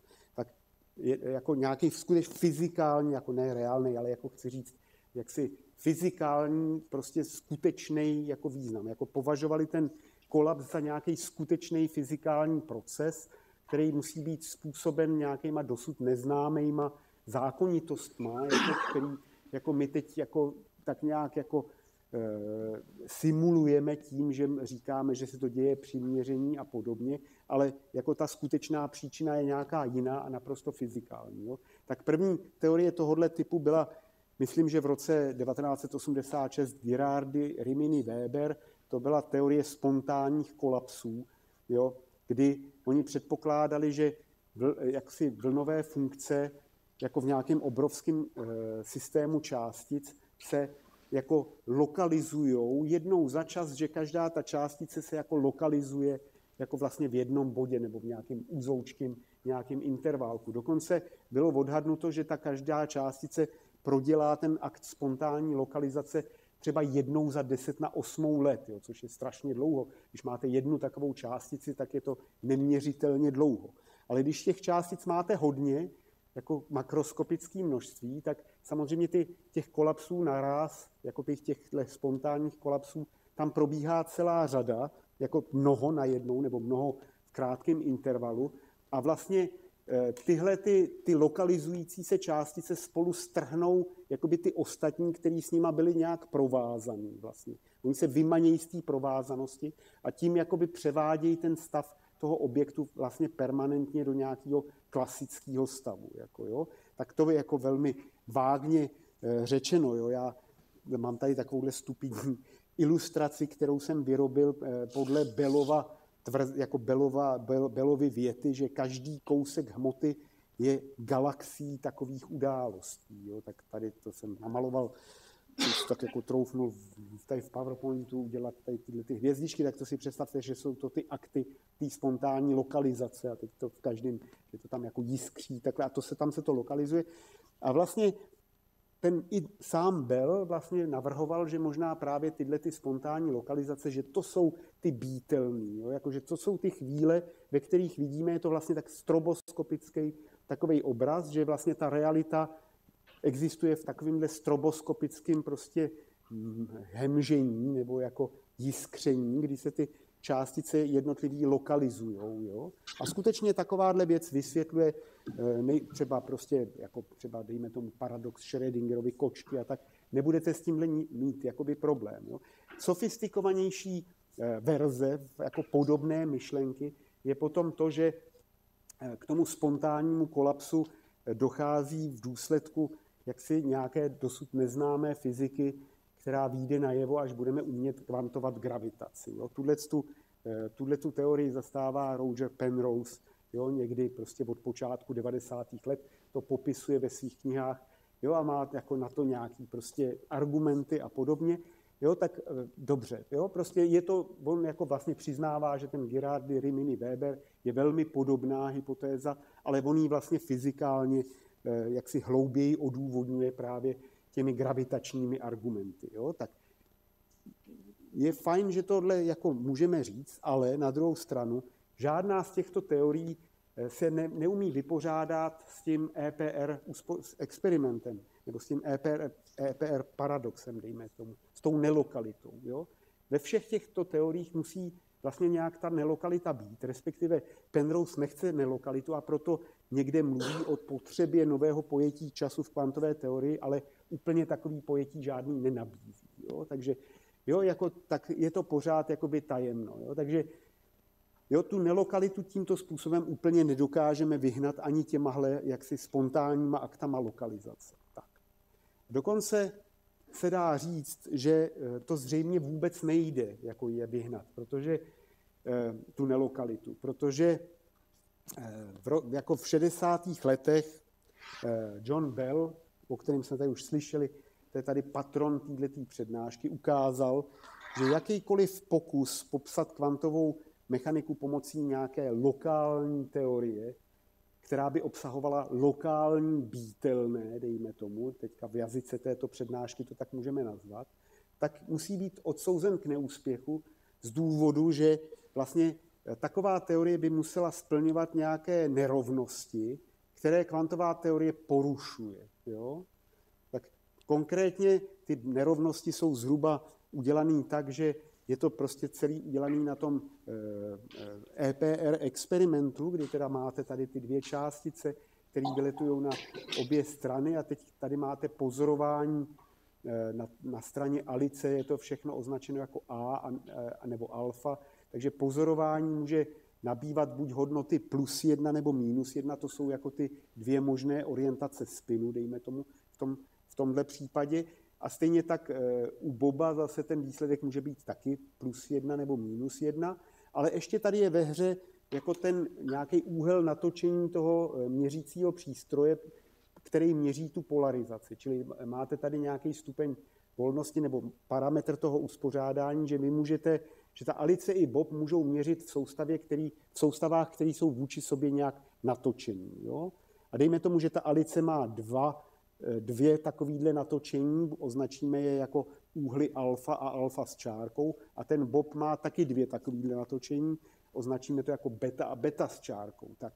A teď ta veličina B, o kterou jde v těch nerovnostech, tak je vlastně jakási korelace, teda je vlastně jakási kombinace korelačních koeficientů. Jo? My napíšeme, že korelační koeficient mezi výsledkem A a B pro daný uspořádání, kdy je jeden ten přístroj natočený pod úhlem alfa a druhý pod úhlem beta například, tak ten korelační koeficient je toto. Jako obdobný korelační koeficient pro jiné natočení přístrojů, kdy tady máte alfa a tady beta s čárkou, je tady. Jo? A vy vytvoříte takovouhle nějakou kombinaci těch různých korelačních koeficientů pro všechny ty 4 možnosti natočení těch přístrojů. Tady jsou 3 plusy a 1 mínus z nějakého důvodu a ukážete, že pokud existují lokální výtelní, tak všechno je to v intervalu od -2 do +2. Tato veličina B je v intervalu od -2 do +2.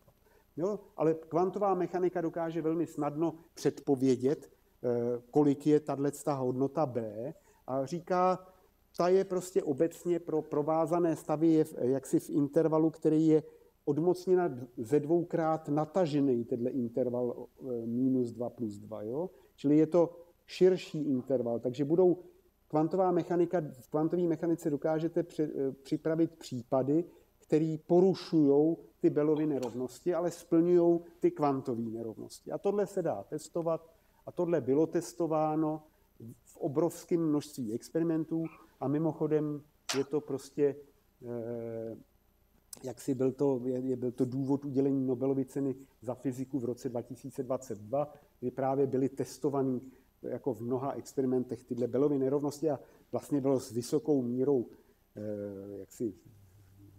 věrohodnosti zjištěno, že ty Bellovy nerovnosti v tom intervalu -2 do +2 jsou narušeny a zatímco ty kvantové nerovnosti jsou splněny. Jo? To znamená, že my se musíme smířit s tím, že žádný lokální výtelní prostě nemůžou existovat. Jo? Ať tam budeme se snažit dostat cokoliv, tak prostě to nepůjde, protože já myslím, že to tahle Bellova nerovnost, ta Bellova teorie to vlastně zkrátka vylučuje. Tak. A teď se teda dostáváme k tomu, zpátky pojďme k vektorům.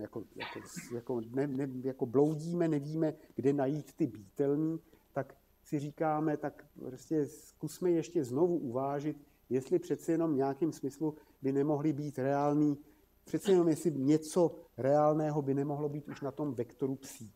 Mně osobně by to bylo velmi sympatický, protože jsem jako takovej tak trochu jako matematický mystik, takže si jako říkám, že to je hrozně jako milá ta myšlenka, že by ta naše skutečnost, že za tou naší skutečností je něco prostě nějaká matematická realita, kterou my jako dokážeme sice jako uchopit pomocí rovnic, ale jako těžko o ní přemýšlíme, jako je to prostě náročný, ale mně se to jako líbí, jo, že vlastně ano, ta naše jednoduchá realita, se kterou se setkáváme v běžném světě, se dá popsat nějakou jako relativně jednoduchou matematikou, ale jakmile jdeme mimo tu naší běžnou zkušenost, tak najednou máme prostě nějakou realitu popsanou něčím jako trošku jako fakt hodně abstraktním, ne trošku, ale hodně abstraktním, jako tím stavovým vektorem. Jo? Tak mně by tato myšlenka byla milá, ale jako jak to máme udělat, když tady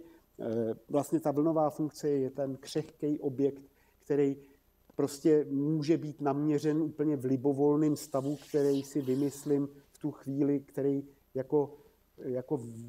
že změním, jako v ten okamžik změním jako svoje experimentální uspořádání, přepnu nějaký čudlík na svém měřícím přístroji, že to začne měřit něco jiného a najednou ta realita bude úplně jiná. Tohle je opravdu problematická vlastnost, tak nejde s tímhle se nějak vypořádat, tak trochu jako jde, jo? Jde se s tím tak trochu vypořádat a to sice tak, že opravdu to, co jsem vlastně považoval za tu překážku k takovému popisu, totiž to, že to, co se bude dít, závisí na tom zdánlivě prostě marginálním kontextu, takže ten kontext vlastně zahrnu do toho popisu. Jo?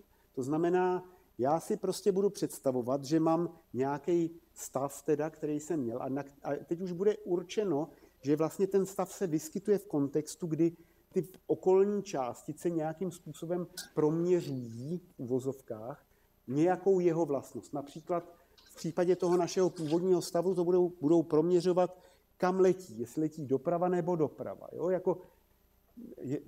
Oni budou, jinými slovy, prostě to okolí toho systému nebude zohledňovat, jestli ten systém je tady nebo tam, nebo jestli jodluje nebo trilkuje, ale prostě bude citlivý k tomu, kam ten systém letí, jestli doprava nebo doleva. Zkrátka, takový jsou interakce toho mýho systému s tím okolím. Jo?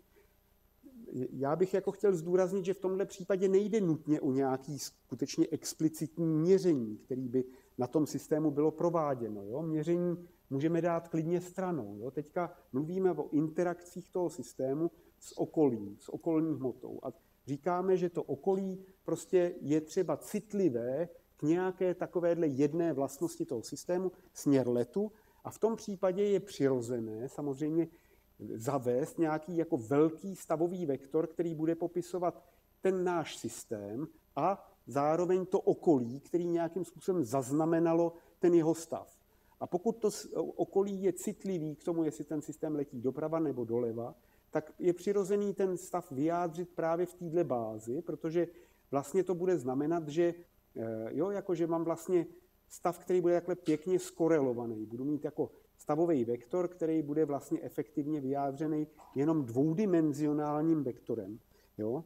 A to sice, že tady budou perfektně znázorněny ty korelace, že pokud ten vektor, teda pokud ten systém letí doprava, tak je taky zaznamenán let doprava. A pokud letí doleva, tak je taky zaznamenán let doleva. Jo? Čili můžu si představit algebraicky, kdybych tu superpozici vyjádřil ne jako ten obrázek, ale algebraicky, tak by to bylo nějak takhle. Jo? Tady je, co opravdu ten systém dělá, a tady je, jak ho zaznamenala to, co je v okolí. Jo? Můžeme si uvědomit, že tohleto vyjádření toho stavu je vlastně v tomto případě unikátní, protože vlastně, že to okolí de facto vybírá nějakou preferovanou bázi pro ten systém. A to je ta báze doprava doleva. Jo? Ta báze tady tam nebo jodluje, trilkuje už je najednou pase, jo? Protože to okolí zaznamenává právě tenhle stav. Zkusme si to. Jo? Samozřejmě máme naprostou libovolnost vyjádřit ten systém v jakékoliv bázi. Jo? Můžeme, ale když to teda budu dělat, tak jakože bych měl udělat to, že v tomhle předchozím výrazu jako jenom ten stav doprava nebo ten stav doleva, jo? Jako musím teda vyjádřit jako superpozice stavů tady a tam, dejme tomu, jo, takže a teď to tam jenom jako dosadím do té superpozice a je jasný, že mně vyjde, že ten vyjádření v této, řekněme, náhodné bázi bude čtyřdimenzionální efektivně, jo, což je plná dimenze toho problému, jo, protože my tady používáme zjednodušení, kdy ten systém, že Hilbertův prostor toho samotného systému je dvoudimenzionální, máme ten dvoudimenzionální prostor a ten nějaký měřák nebo to okolí taky je dvoudimenzionální, ten má tam ty stavy, že zaznamenal let doprava nebo zaznamenal let doleva. Takže mám dimenzi 2 a 2 obou těch systémů, takže 2x2 mám teďka jako ten kombinovaný prostor, ve kterém žije ten velký stavový vektor, který znázorňuje jakoby ten ten systém i to okolí, tak bude nutně čtyřdimenzionální a fajn. Tohle je nějaká náhodná báze v tom prostoru, jo, a jako ten stav tam bude vypadat nějak třeba takhle. Ale budete potřebovat 4 prostě vektory. Takže to původní vyjádření, kdy tam jako fakt skorelujete, co bylo naměřeno, je výjimečný v tom, že vlastně ta dimenze tohodle efektivního prostoru, ve kterém to vyjadřujete, je stejná, jako je dimenze toho prostoru toho systému, čili 2. Jo? Nezvyšuju tu dimenzi. Tím, že jdu do toho většího systému, nezvyšuju tu dimenzi. Jo? A je tam taky jasně zaznamenána ta jednoznačná korelace těch stavů. Prostě doprava, doleva, doleva. Jo? Není tam žádný prostě tam, jako, jo, jak jsme měli předtím, že tady je tam doprava, tam doleva. Jo? Měli jsme tam všechny 4 možnosti. Jo? Tak technicky prostě to, co tady se snažím máváním rukama vyjádřit, je něco, čemu se v matematice říká singulární rozklad a prostě tohle dostanete pomocí singulárního rozkladu toho stavového vektoru v té obecné bázi a někdy v kontextu kvantové mechaniky se tomu, pokud vím, jako, nebo já aspoň používám tenhle název, říká Schmittova dekompozice. Jo? Takže to, co tady vlastně provádíme, je Schmittova dekompozice toho velkého stavu, velký psí, jo? A jako v té nějaké bázi. A tato Schmittova dekompozice nám generuje nějakou bázi, ve které prostě je rozumný se na ten systém dívat, protože ten systém už je v tom kontextu, prostě, ve kterém právě tato báze je nějak důležitá, protože to jeho okolí právě měří tyhle ty vlastnosti. Jo? Čili máme tady opravdu to, že nemá smysl se na ten systém dívat samostatně, musím se na něj dívat v tom kontextu, v jakém je, to samozřejmě zůstává v platnosti. Jo? To je platná jako kvantová poučka. Tak. A teďka právě, že by to byla býtelná, právě takovejhle stav by vlastně v jistém smyslu mohl být pokládán za něco jako býtelnou. Jo? Tak, argumenty pro to. Jo? Prostě tento stav je vlastně robustní, protože ten kontext už je zahrnutý v tom popisu. Jo? Čili tohle už teďka nebude nějak jako zranitelný a měnící se podle kontextu, protože prostě ten kontext je součástí toho popisu.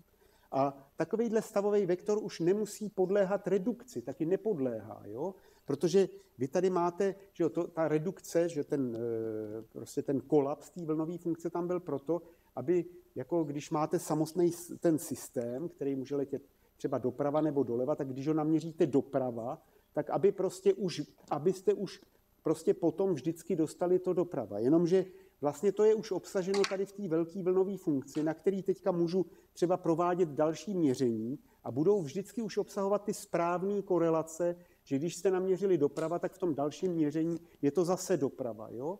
Tak to jako možná ještě ukážu. Jo? Čili vlastně my už teďka nemusíme jako předpokládat, že tenhle stavový vektor kolabuje. Jo? Protože ano, je to vlastně jako jakási bezkolapsová formulace té teorie, kdy ta korelace s tím měřícím přístrojem je tam zahrnuta v tom popisu.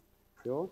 Takže já vždycky jako vlastně říkám, že mám 2 možnosti, jo? Že když chci zavést kolaps, což je prostě plauzibilní jako dynamika v kvantové fyzice, tak je to vlastně tehdy, když chci popisovat jen ten sám systém samotný, jo, jako jsem línej do toho zahrnovat jako všechny ostatní nějaký ingredience, ty okolní hmotu a tak. Jo. Chci popisovat jen ten svůj systém. No tak pak musím předpokládat, že vlastně nějak ta jeho vlnová funkce kolabuje. Ale ve chvíli, když jsem ochoten do toho zahrnovat to okolí, tak vlastně nemám kolabující vlnovou funkci, ale jenom jaksi se rozvíjející nějakou superpozici, která v sobě ty korelace prostě nutný zahrnuje. Jo? Není už potřeba. Čili já tvrdím, že prostě kolaps je něco jako efektivní předpoklad, který je to vlastně efektivní teorie, kterou jako zavádím proto, abych nemusel se trápit prostě s nějakým komplikovaným popisem toho systému v nějakým větším a větším kontextu. Jo? Takže velmi často se prostě tady o takovémhle velkým stavovým vektoru mluví jako o jakýmsi tom multivesmíru. Jo? Jako bereme to jako, že jsou to vlastně 2 možné větve skutečnosti, které paralelně nějak existují, a jako, ale můžeme je brát jako, že vlastně, jo, jako, že jako existují současně a nemusíme se jako tím dále zabývat. Jo? Tak tohle, jak si do jisté míry, jakože tohle to zavedl, teda, to je tak vlastně, já se tady snažím neuměle vykládat něco, čemu se říká everettovská interpretace, čili teorie mnoha světů, často mnohasvětová interpretace. Jo, sám bohužel prostě tato teorie byla nějakým způsobem dost jako zdiskreditovaná, možná jako tím nadužíváním toho pojmu multiverzum a mnoho světů a podobně, protože se toho jako chopili i lidé, kteří vlastně nerozumějí kvantové mechanice. Jo, sám ten Everett v tom původním článku ani tenhle název nepoužíval, ale vlastně se to začalo používat jako takový rychlý označení té teorie, jo, jako vlastně celkem pochopitelně, jo, ale jako nemělo by to mít nějaký jako konotace, které se tomu dodávají možná v některých jaksi mírně interpretacích, které se o tom šíří dneska. Jo. Takže bohužel té teorii ani neposloužilo to, že Niels Bohr, který byl takový prostě metafyzický guru kvantové teorie, se k tomu nepostavil dobře, spíš to jako velmi pejorativně se o tom někde vyjádřil. Jo, takže ta teorie jako vesměs byla jako dlouho odmítána, ale já myslím, že dneska se k ní jako řada lidí vrací s tím, že to vlastně možná bude ono. Jako, jo. A já bych patřil celkem k jednomu z nich, ale jak říkám, já nejsem žádný školený interpretátor kvantovky. A tak, dobře. Takže často se to znázorňuje těmi filmy, jako tím větvícím se filmem, jakože mám film, který se mě větví do několika prostě variant. Já jako jsem důmal, proč se zrovna takovejhle příměr používá, tak mě napadlo, že tady na konci 60. let, začátkem 70. let byl celkem populární formát filmů, několik takových filmů vzniklo, no několik, možná 2 nebo tak nějak. Jmenovalo se to Kinoautomat, ne, myslím, kdy to bylo, že jste šli do kina, tam vám začali promítat nějaký film a teďka vy jste měli možnost pomocí nějakého ovladače prostě vždycky v určitých momentech jako zvolit, co má následovat dál. Ono to bylo jakoby tak, že tam vždycky to bylo v nějakých jenom speciálních kinech, kde byl přítomný nějaký ten hlavní herec, myslím, že to byl Horníček, který vyšel prostě na jeviště a teďka těm divákům jako vysvětloval, jaký jsou možnosti a jaký jsou jako výhody té či oné alternativy a oni potom zvolili prostě jednu z nich, tak například prostě muž má být přistižen in flagranti prostě, anebo nemá prostě něco takového. Tak já si myslím, že ono to muselo být natočený tak, aby se to zase brzo sešlo, jo, protože jinak by to bylo strašně drahý. Jako, jo, ale tak několik takových volících bodů tam bylo. Prej existuje nějaký nový film, který je asi na internetu jenom, který se takhle dá, ale to jsem neviděl. Jako, jo. Tak dobře, tak to jsou ty větvící se filmy. Takže dobře, tady máte tohleto, co tady mám zobrazený, že je zobrazení vlastně téhletý superpozice, kterou jsme tam měli předtím, to je to jako ten stavový vektor, který jsme tady měli zde, tak si pomocí filmových políček znázorním takhle, že ano, částice letí doprava a nějaký ten v uvozovkách měřící přístroj třeba, anebo prostě ty atomy, co jsou kolem, jí vidějí letět doprava, anebo částice letí doleva a prostě přístroj jí vidí letět doleva. A každý téhle alternativě je tady připsána nějaká amplituda, což je komplexní číslo. To je taková jako zajímavá věc. Prostě každá ta větev toho filmu má svoje jako ohodnocení, prostě, to je amplituda, který nějakým způsobem vyjadřuje pravděpodobnost, ale i něco víc. Je to komplexní číslo a platí tady prostě nějaká že normalizační podmínka, že součet těch druhých mocnin, čili součet těch pravděpodobností je roven 1.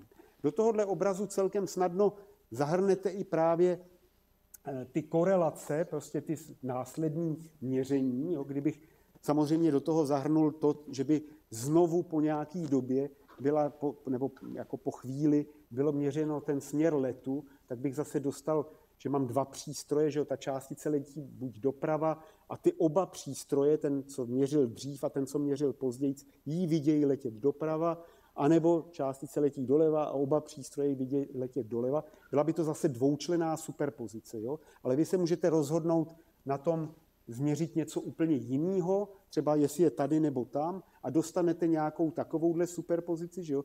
Zase prostě to je prostým rozvojem toho stavu, který jsem měl tam jako na tom předchozím slajdu, že prostě to letí doprava, letí doleva, rozvinete jako superpozici tady tam, jo? A dostanete nějaký takovejhle prostě takovouhle superpozici, která v této interpretaci by vlastně už byly 4 možný prostě větvení toho filmu. V jednom je to, že ta částice je tady, dejme tomu, v prvním měření byla viděna jako, že letí doprava a teď je tady, v souladu samozřejmě s tím posledním výsledkem, jo? Nebo je tam ta částice a byla viděna, že letí doprava a teď je tam, jo? A všechny tyhle možnosti. Vidíte, že prostě mám tady zadarmo úplně to, že vlastně ta částice je vždycky v souladu s tím, jak byla měřena, ale tohle nenastává z důvodu kolapsu. Prostě tam žádný kolaps nenastává.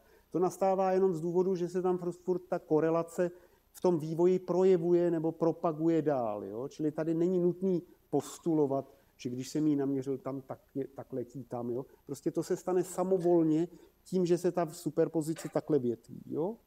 Ale samozřejmě cena je, že máte tady tu multirealitu, ten multivesmír nějaký, který to celý zobrazuje. Tak. Když tím začnu popisovat tuhle EPR situaci, o které jsme tady mluvili, tak zase vlastně nenastává žádný tak zásadní problém, protože díky tomu, že ta vlnová funkce mě nekolabuje, jo, tak se tady nic jako nadsvětelně někam nešíří. Zase já mám jenom různé reality, kde jako můžu najít, dejme tomu, že tady mám, že jsem nastavil ty prostě přístroje ve 2 různých úhlech, jo, a teďka tady mám nějaké takovéhle možnosti, že jsem naměřil spin v těch šikmých soustavách prostě třeba jako nahoru nebo dolů v obou případech a s tím je skorelovaný ten příslušný měřící přístroj a zase je to jako normálně běžná jakási superpozice a není tady nějaká jako strašná jakoby podivnost, která by se tady děla. Jo? Takže to vypadá jako dobrý, tak jako jo, já pléduju za to, pojďme považovat takovouhle věc, takovouhle velkou superpozici, tady vyjádřenou samozřejmě jenom symbolicky, za to se omlouvám, pojďme ji považovat za býtelnou. Já bych jako nechtěl říct za realitu, ale když řeknu, že to je býtelná, tak mě to odpustíte. Je to něco, co jako čemu bychom mohli přiznat nějakou jako jakousi existenci. Samozřejmě nevýhoda téhle věci je to, že teďka naprosto není co v té teorii, co by nám řeklo, jako jak mám poznat, na kterým tom filmovém pásu se odstnu já. Jako, protože já pozoruju jednu konkrétní, jednoduchou, nevíce značnou realitu tady, a která z těch všech alternativ to je. Jedna z nich, ale to rozhodnutí, která to je mimo tu teorii. Jo? Takže já už tady spěju k závěru, že vlastně zase se vracíme k té staré dobré komplementaritě. Jo?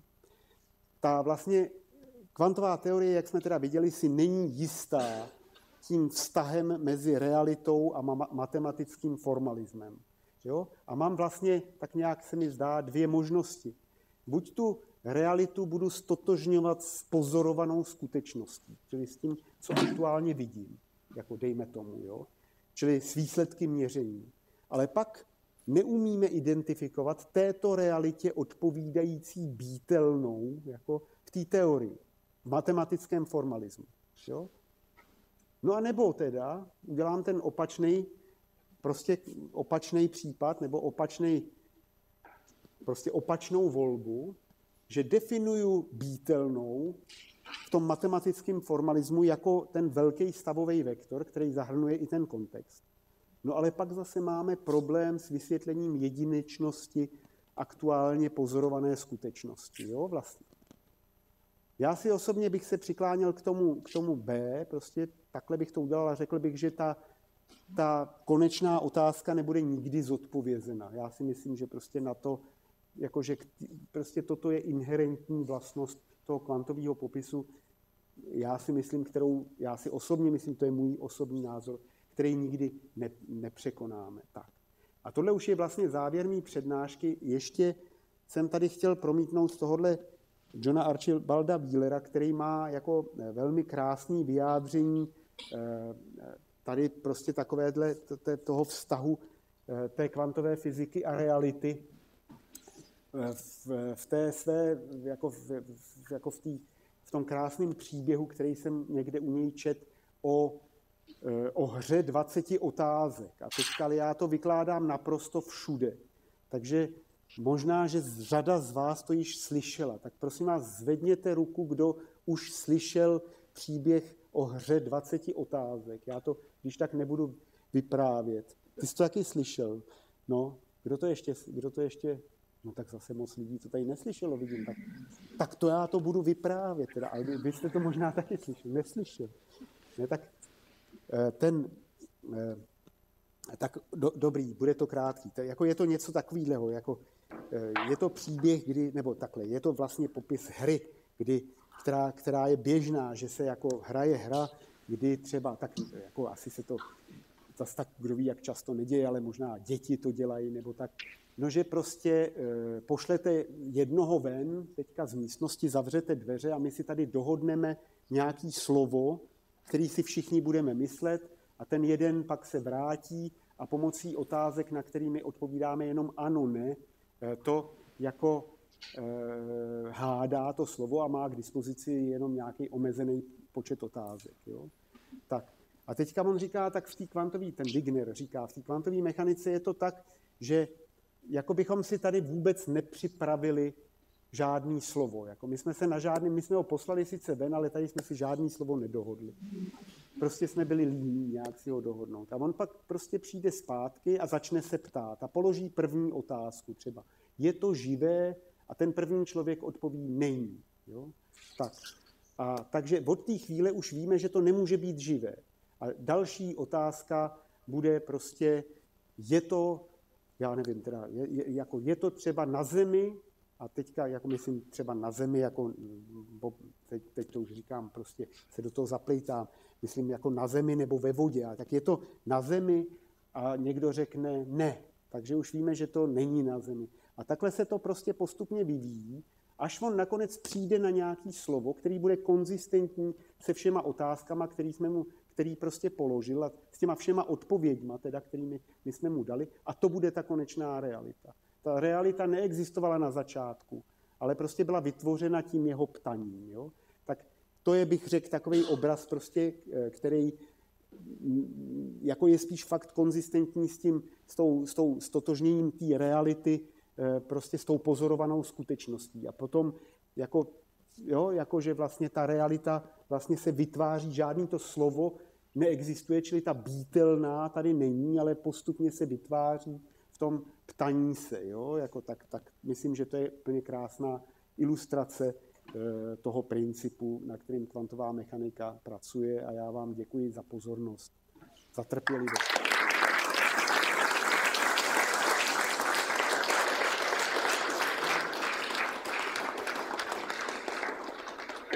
Tak, máme čas asi na nějaké krátké otázky.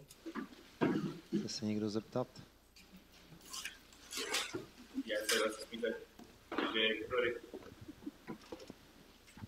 Ja si iba taký dotazal, že ktorý z tých dvoch je ten film z tých dvoch bodov?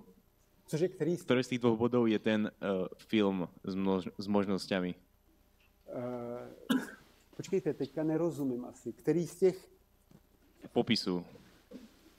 Který z těch popisů je ten film s možnostmi? Tak to je to Bčko, to je ta druhá možnost. Jo, ten film, větvící se film, to je ta druhá možnost. Já jsem tady navrhoval, že ta velká vlnová funkce, to je ten větvící se film, že to je ta býtelná. Jako jo. To je ten takovej everettovský mnohasvětový přístup, aspoň tak, jak já mu rozumím. Možná mě tady odborník... Ne, já myslím, že to vyložil krásně a jako stravitelně, že vypadá úplně přijatelně, jenom jsem tam taktně jako nezmínil to, co tam jako ten Everett měl a co mnozí další zmíňují, že jeden z těch záznamníků nebo měřáků, jak jsi to tam nazval, je sám ten člověk. Ano, já jsem se tomu vyhýbal, protože prostě to už jako je pokus o vysvětlení nějak jako toho, jako kde jsme tam my v tom obraze, tomu já bych se stále vyhnul. Já mám pocit, že se to dá právě dělat i jako i bez člověka, jo? Takže vlastně jenom pomocí... Ale pak tam čelíš té otázce, jako co teda vidím já. Jo, to je to, co jsem tam No, zmínil, že nevím, a na to se právě pokouší odpovědět, že teda i ten já tam do toho patřím, že je sebe do sebe tam musím na to, a že tam je prostě korelace mezi tím, co si myslím, co jsem viděl, a co je přístroj. Ale pak jsem tam v těch jednotlivých větvích. No to jako já vím, ale jako dobrý, já si nemůžu pomoct, já vidím tu realitu fakt jenom jednu prostě a nevidím všechny ty korelace, které by mohly... Každý ty větve vidíš jednu tu realitu. No právě, ale teď jako proč já jsem zrovna v téhle větvi B a ne... Proč jsem... Podle mě jsi ve všech. No já vím, že jsem ve všech, ale proč zrovna teďka vidím jako tu realitu z větve 2? Proč nevidím realitu z větve 1? Vidíš tam ní, v té druhé větve. No ale teď já tady, no to je pořád... No, vidíte, že ono to má tam prostě potom tu takovou diskuzní otázku, která, tak jak to bylo tady sformulované, je to právě taky velmi přijatelný a já myslím, že to opravdu začíná být převladatelná interpretace. Ale já právě říkám, máme problém s vysvětlením jedinečnosti aktuálně pozorované skutečnosti. To je prostě to, co říkám, že to je komplementární, že vlastně, jo, jakože zase v tomhle pohledu zase ztrácím toto, jo, jako. Interpretace, jak jsi říkal, ta teda tu vnímáš jako, že je teďka převládající. Já měl za to, že spíš teda ten jako efektivní, ta forma toho efektivního popisu. Ono jako se do toho ten náboj té realističnosti nemusí vkládat. Jo, no, i o tomhle se dá mluvit, jako že to je jenom katalog toho, co o tom světě víme. Jo, a že to je zase jenom takový, že tam nemusím nutně tvrdit, že to jsou býtelné. Jako, jo. Čili to jsou zase podle toho, co lidi víc chtějí, tak tam ten náboj dávají. Já bych jako řekl, že ten kolaps je naprosto drtivě přijímaný popis a nikdo se jako nestará o to, jestli je to efektivní teorie nebo skutečná. Když čteš jako jakýkoliv popis nějakého kvantového experimentu i třeba prostě na úrovni těch současných, že jo, kvantových technologií a podobně, tak se tam vždycky prostě operuje s tím kolapsem. Jo? A jako by ty lidi, co se tím běžně zabývají už jako na té skoro inženýrské úrovni, tak to je prostě pro ně takhle daný a je to. Jako, jo? A to, jako jak to vlastně je doopravdy, jaká je ta metafyzika, prostě tím se fakt zabývá jen hrstka lidí, jako malá, jo? Protože drtivou většinu vlastně těch jako praktiků tohle nezajímá, protože to právě for all practical purposes, ten kolaps je naprosto postačující prostě představa. Jo? Protože že hlavní výsledek té hrstky lidí, co je, tak je, že vlastně na té koneční odpovědi nezáleží. Jo, ve smyslu, že právě určitě existuje efektivní kolaps. Určitě máme teorii, která nám říká, že mnohem dřív, než dojde na tu pravou podstatu kolapsu, tak se tam efektivně stane dekoherence. No. Ale já myslím, že prostě právě, že to je ta pravá podstata kolapsu. Ještě nějaký dotaz? Tak, čo já vám děkuju. Rovnou vás pozvu na přednášku za 14 dní, kde bude mluvit docent Mančal a bude to právě o těch počátcích kvantové mechaniky, ten rok 25 a věci kolem toho. Čili tím směrem a na přednášku příští týden v tom druhém cyklu, tak já si tady pomůžu. To bude zase... Čili to bude právě tady profesor Podolský a profesor Cejnar v té diskuzi a bude to takovej jako diskuze mezi klasickým a kvantovým světem. Jo, čili klasická Elias a kvantová Odyssea. Přičemž to, kdo bude obhajovat, který necháme na vás, abyste uhodli. No třeba to můžeme zvolit náhodně. Budeme jako ten EPR pár právě. Tak jo, děkujeme. Kdo má ještě zájem o nějaké otázky, tak jistě tady dole může pokračovat diskuzi.